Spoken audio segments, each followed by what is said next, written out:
10 days to the 2024 presidential and parliamentary elections. Hello and welcome to Election Brief with me, Carlos Kaloni.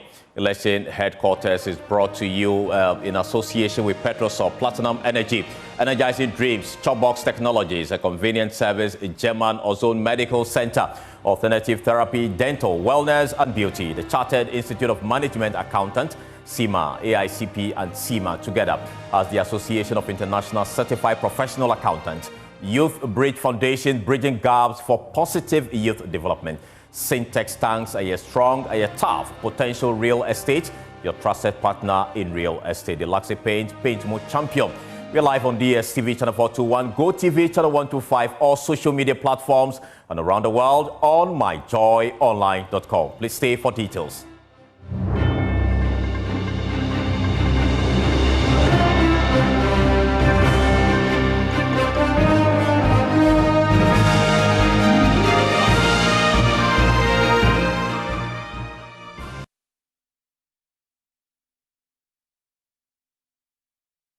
Now, to ensure potential errors are identified and rectified, and also to equip young voters to avoid similar mistakes, on December 7th, we organized a mock voting exercise to boost the electoral confidence of first-time voters. The Electoral Commission, along with other stakeholders, were present to address any issues that may arise. All right, so we just ended the simulation exercise right here at the University of Ghana, specifically the Department of Political Science, where we saw our first-time voters partaking in the exercise. Now, I'm here with some of them, and I'm going to find out, with all what we've done today, are they prepared? Do they think they are prepared? Or how prepared are they? Now, let me come to the first person, because I already see you holding the microphone. And I want to find out, first of all, how did the process go for you today? Okay. I saw it to be so exciting because mostly we have been seeing the public awareness on televisions, and then we've not been to the practical aspects. So I think that public education wasn't enough. So today being the first time we taking the practical aspect, even though we are now preparing for the final day, I think it's very interesting, and then I will encourage that this will continue. So I got to realize that it's not you voting necessarily in the box, but as long as the voting stamp is like in alignment with the individual you want to vote for, your voting cast is valid. And also you can come and assist somebody in voting. That doesn't mean that you, the individual, is rigging the elections. And then also you can vote for another person, depending on the situation which you are facing. Now, we didn't do the simulation exercise on our own. We had a rep from the Electoral Commission to help us through it. I have with me Mrs. Amponsan Utakor. Now, you took us through it, and you saw our first-time voters, queue to vote for the first time. This is an exercise or a pre-vote to the vote itself anyways, a simulation exercise. Now, I want to find out, do you think our first-time voters are ready with what you've seen here today? Yes, with what I've seen here today, I can confidently say that our first-time voters are ready. And what amuses me is the fact that they have heard a lot about the electoral process, because the questions they were asking tells us that they know what they are about, and they've heard things that the Electoral Commission has been talking about with respect to the registered voters, with respect to rejected ballots, with respect to spoiled ballots, and even the number of ballots we bring to particular polling stations. All right. So you heard that once the EC, the Electoral Commission, is ready, the whole country is ready. This has been just turned 18. This is how we wrap up. We've had 6 months or over 6 months where we've spoken to first-time voters on the pertinent issues that will influence their decision to vote. Now, Ghana is just 10 days away from its momentous 2024 presidential and parliamentary elections, with third forces gradually gaining momentum as the main day approaches. This afternoon, we focus on combined third forces and the ability to send this year's presidential race to a second round. In fact, an analysis by the Joy News Research Desk shows that combined third forces have played a significant role in the previous elections that ended in a runoff. Isaac Ofieje, our lead data research analyst, has been consulting the numbers, and he joins me in studio with his findings. Kofi, what are the stories behind the numbers?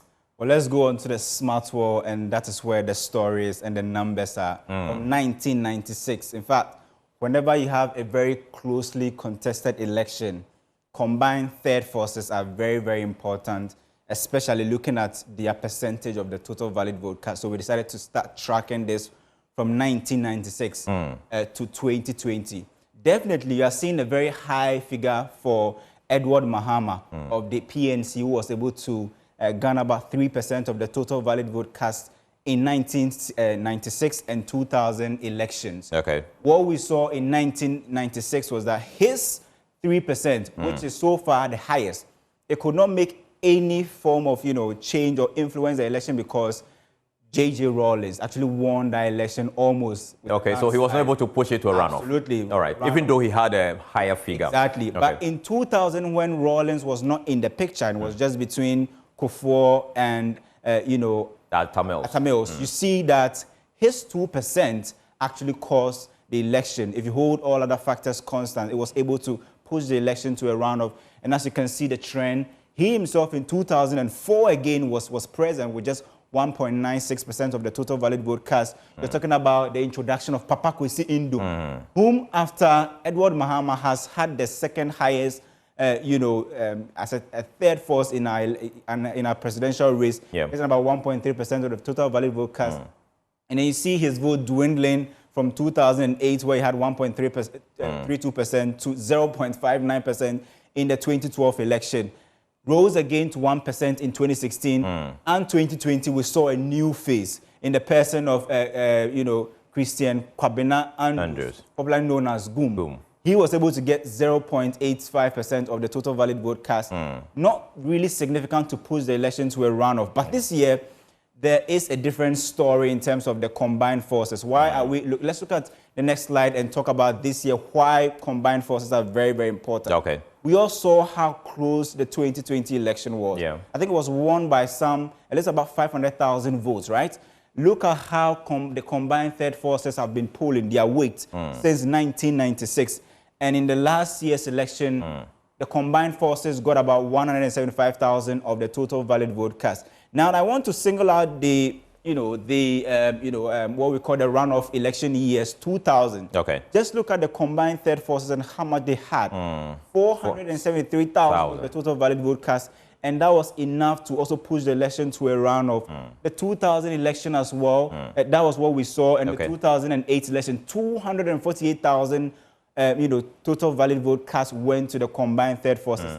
And after that, we've not really seen that high numbers. That tells you that if you combine all the other political parties, the percentage they get in every election really matters, especially pushing the election to a runoff. Because the key question is, whatever you do, NPP and NDC will definitely cross 40%. The dominant parties, all right. They will definitely cross 40%. But after 40%, then the key question is, who is eating from whose pot? And that's very important in this year's election, knowing that there are very strong third forces going into this year's election.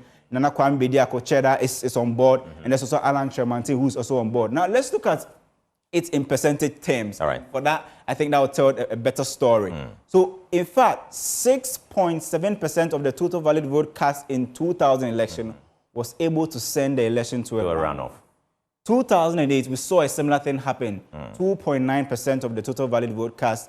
And we did not see the same thing happen in the 2020 election. But what we are saying is that if you draw the trend line, the combined third forces, their power or their ability to send the election to a runoff is almost on a decline. Okay. The person who did it the highest was Edward Mahama in the 2000 elections, where he and all other combined third forces were able to pull about 6.7% of the total valid vote cast in that election. Now, I mean, it's also interesting to look at the next slide. Here we point out the runoff years, and you see that they stand out in terms of how much the combined third forces actually got in those elections. And it's also very interesting. Now, for me, we need to analyze each year and what really happened in terms of the combined third forces.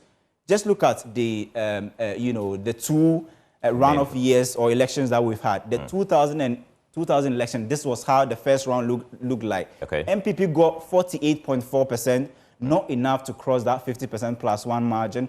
I mean, NDC got 44.8%, And just look at it, all the other third forces, all the other parties, if you combine their votes, 6.7% of the total valid vote cast. So it tells you if any of these parties had gotten this number, they would have won the election outright. NPP just needed 2 percentage points of that. Exactly. NDC needed more anyway. But that tells you that combined third forces have a likelihood of sending Ghana's presidential election to a second round. Especially looking at this year, how strong they are. The key question we always ask ourselves is whose pot would they be eaten from? Whose stronghold are they going to get more votes from? In terms of the floating voters, are they going to vote for the combined third forces? Cheddar is youthful. Alan Shamantin was also saying he's youthful. I mean, we know that this year's election will have more than 40% of youthful population in that election. Where are they going to go? The floating voters, are they going to vote traditional NPP, NDC, blue, green, or they're going to go, New Force or whatever? I mean, it will be interesting to see. But in 2008, a similar thing happened where NPP actually got 49.32%, NDC 47.76%, but neither of them was able to cross that line. Why? Because there was a certain combined third force holding 2.91% of the total valid vote cast. Now, see this is actually the first round for the 2000 elections. And then you can see those who actually pulled that weight. Gusi Tano was one of them. Charles Rekubrobe, he's also one of them. We all know the stories behind their breakaway from either the NPP or the NDC. And for me, when you have an aggrieved, party member coming into the race as a third force, is really, really dangerous, especially if you look at Alan Shamantin, for instance. The question is, what will be the magnitude of vote that he will be able to get in this year's election? Now, in the 2008 election as well, we have Emmanuel Entry and all other combined third forces also getting significant component. But the most important thing is that as we've looked at the data, when you combine all the other parties, and they are able to get a significant component, it is really, really able to send an election. Here we are looking at the breakaways. Here, Nana Kunedu Ajima Rawlings, we know, broke away from the NDC. She was able to get 0.16. If you bring it into real figure terms, it is huge. And that would have added up to the NDC's figures. Exactly. Now you are going into this year's election with a breakaway from the NPP, Alan Shamantin. There's also Nana Kwame Bediakon, who says he hails from the Ashanti region, and all of that. That will make this year's election very, very interesting. But per the data we've analyzed, combined third forces should be where we should be looking at in this year's election. If the election will actually go to a runoff, it will definitely come from them. All right. Thank you so much, Kofi, for that interesting data you'll be sharing with us here. Now, a staunch member of the New Patriotic Party, the NPP, and former Minister of Environment, Professor Frimpong Boateng, has strongly criticized the current state of the party, describing it as a disunited, fragmented, far removed from the party he once knew. According to Professor Frimpong Boateng, he no longer feels a connection to the NPP, especially after 4 party members named in a report for violating environmental laws took legal actions against him. He further emphasized that the NPP he was once proud to be part of upheld the principles of the rule of law and the separation of powers, values he believes are no longer reflected in the current leadership. Professor Frimpong spoke in an exclusive interview with my colleague Kojo Yankson on the Pulse. My party, my real party, is not on the ballot sheet. The NPP is fragmented, decimated, disunited. There's no cohesion. And I really don't feel that I'm part of it because this is a party I love. I have emotional attachment to it from the days of my grandfather, who was the Adontehene of Tuanse. And we've gone through a lot of things. And I've done a lot for this country. Pretty soon, I and my classmates will be celebrating our 50th anniversary in public service. And we think we've done a lot. And there you are. We are asked to present a report to fight environmental terrorism. And 4 members of my party have taken me to court for mentioning their names in that report. So we really don't know what I have in common with those people and many others who insulted me and did all sorts of things against me. That is why I say that, yes, elections are coming, but my real party is not on the ballot sheet. Tell us about your real party, the NPP that you identify with. This NPP, the NPP I identify with is a party that believes in the rule of law, believes in good governance, believes in the separation of powers, believes that the party does not belong to anyone. NPP is a party that doesn't belong to anyone.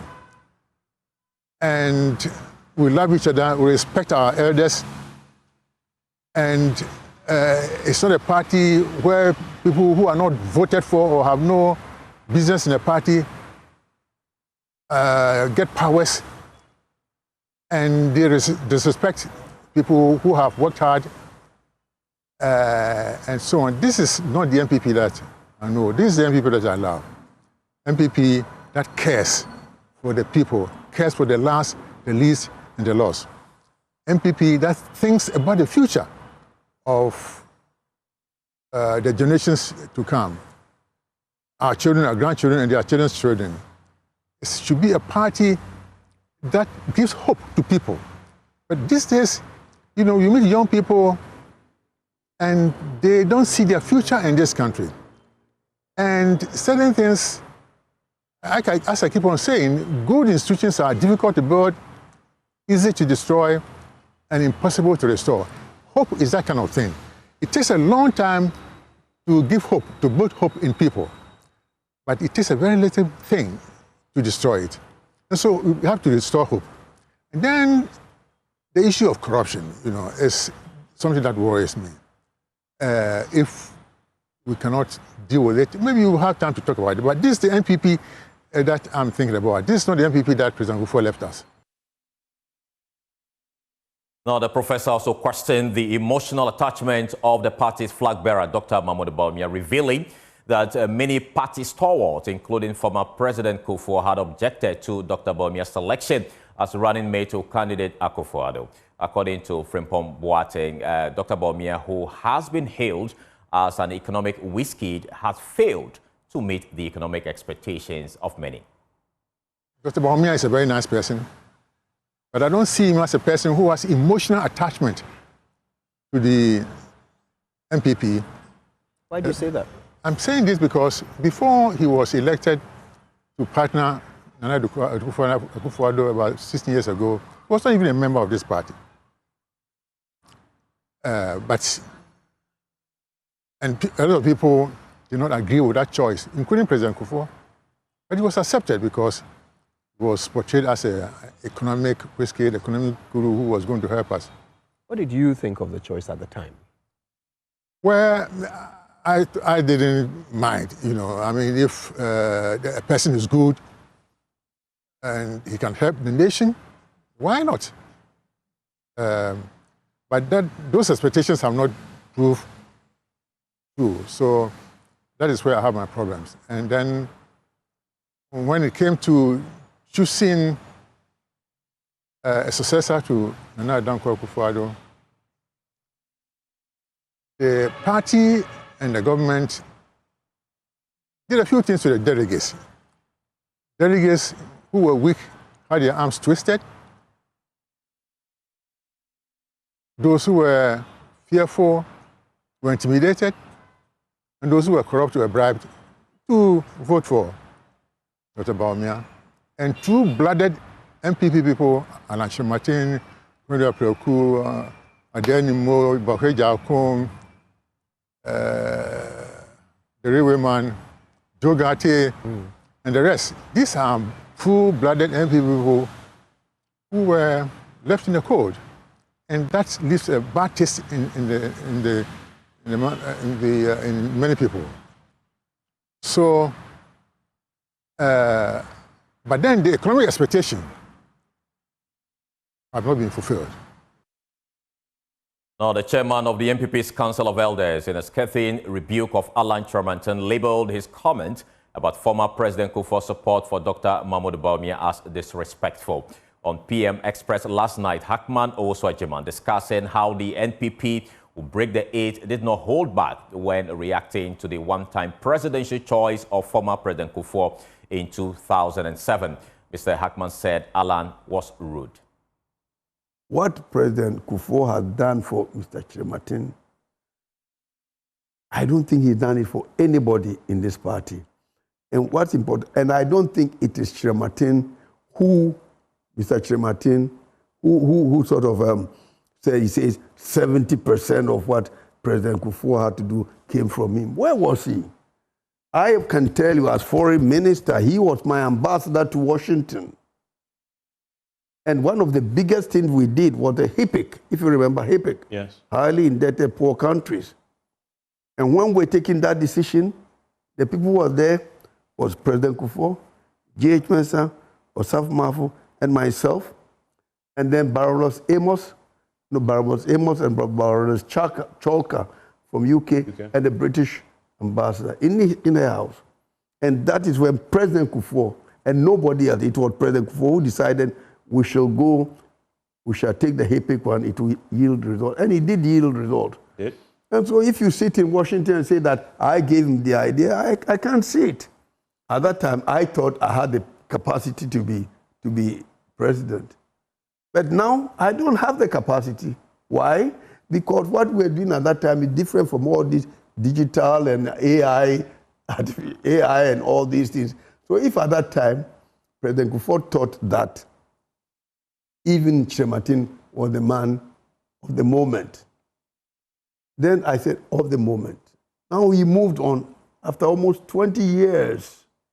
And he believed that this is the time to move forward. So it's Evans or Evans Mensah or somebody else who should do this. You should understand.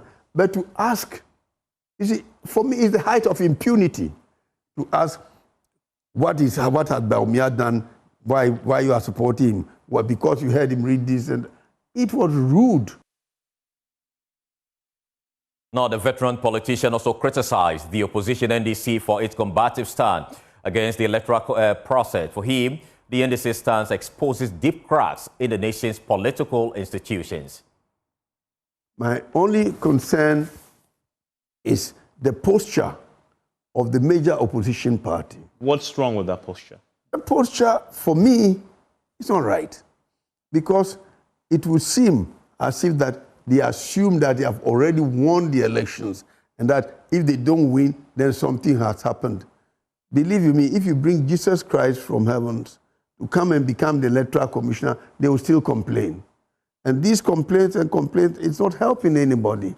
And these threats and what have you, not helping nobody. And this has permeated the society to the extent that even at our legislative organization, i.e. in Parliament, things are not working the way we expect it to work. And they owe it to us in Parliament. The people, it's not their property. It's not the property of the Speaker. It's the property of the people of Ghana. And so they must listen to us and move on. But it's not, I mean, sometimes in my quiet moment, I feel like crying. Now, despite the economic challenges, Mr. Owusu-Agyeman is confident Ghanaians will vote for the NPP. Yes, people will have to look at their bottom, but bottom line, if this nation is moving forward, and indeed it is moving forward, then people must also recognize the fact that there are difficulties in a situation, in any human institution, in any human organization. There will be difficulties, there will be up and downs. It's not always a pedestrian which goes without a bit of a dip. And this is a little bit of a dip, but I believe that when you sum up the totality of everything, you will find that even if NPP. Away from that, Asante Otumfuo Assetu II says the president has assured him of a peaceful election in the country. Otumfuo expects all politicians to make similar pledges towards sustaining the country's peace. He spoke when President Akufo-Addo paid a courtesy call on him as part of his tour of the Ashanti region, My colleague Nana Yaojima has more in the following report. The third day of President Akufo-Addo's visit of the Ashanti region commenced with a drive through the central business district of Kumasi.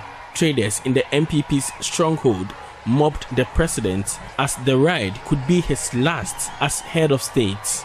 A stop was made at the Menchia Palace where the president bid farewell to the Asantehene. Nana Akufo-Addo speaks of the enormous support received from the Asantehene.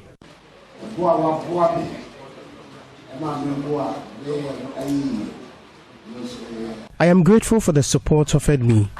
I can't talk about all of them in public, but let me highlight this one. I inherited a 15-year Dagbon conflict. You were the one who helped me end it.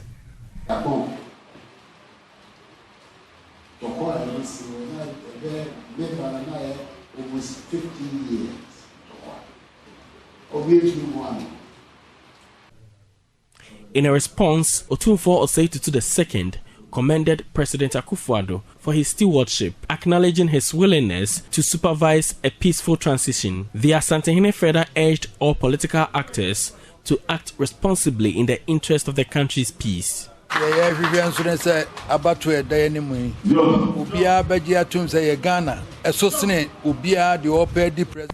We all look forward to a peaceful election. Ghana is bigger than all of us. Whoever emerges winner of the election should be accepted by all and supported. It is not about war. Just do your campaign for victory. The president has assured me of peaceful polls in his term.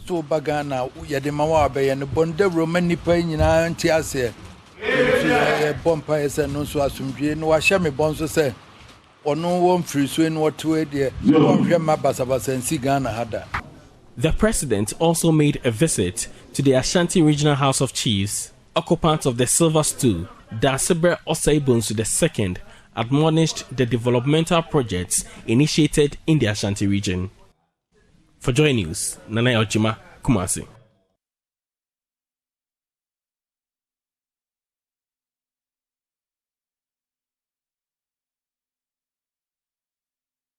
Well, that's all we have time for here on Election Brief. You can log on to myjoyonline.com for more election-related stories. And later on, we'll take you live to the NPP's, press conference, which is happening live now. Let's cross.